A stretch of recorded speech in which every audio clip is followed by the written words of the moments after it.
Army of Florida says it's got teams from here in Tampa on the way to the Panhandle to help families who are struggling there.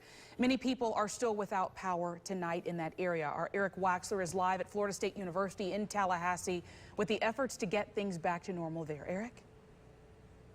Yeah, and the big problem around Tallahassee, first of all, it's a mess because of all the trees that are down, like this one here on FSU's campus. They actually had to put caution tape on because students were jumping on top of it and taking pictures. But we went all around town, and because so many trees hit power lines, there's no electricity all over the city. That means traffic jams, restaurants closed, no food. We went into Publix, and it was absolute chaos. This cleanup is going to take a long time. It was raining really hard, wind blowing everything. You heard the logs thump, like boom. That's how it sounded last night for Harold Bailey when this tree came down on his family restaurant.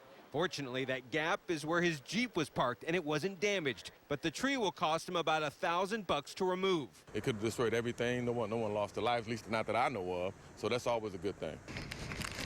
Heavy winds and rain roared through Tallahassee after midnight. Now all over Midtown, Tallahassee roads are blocked, littered with branches, big and small. This tree snapped, falling on power lines, taking part of this pole with it. Another tree came down and crushed a car right next to Clay Roberts' house. With all these trees down here, I was expecting one to hit the house all night. While Clay sits back and relaxes after a sleepless night, his teenage sons are working the rakes in the front yard. We're just cleaning up the yard.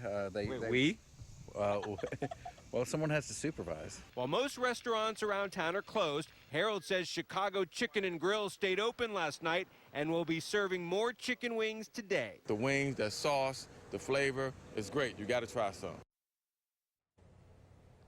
And we didn't even get to try those wings. Meanwhile, Governor Rick Scott toured around the city of Tallahassee to assess the damage here on FSU's campus. No classes today, and so far from much of the campus, no electricity. We'll have more on that coming up at 6 o'clock. Live in Tallahassee, I'm Eric Waxler, ABC Action News.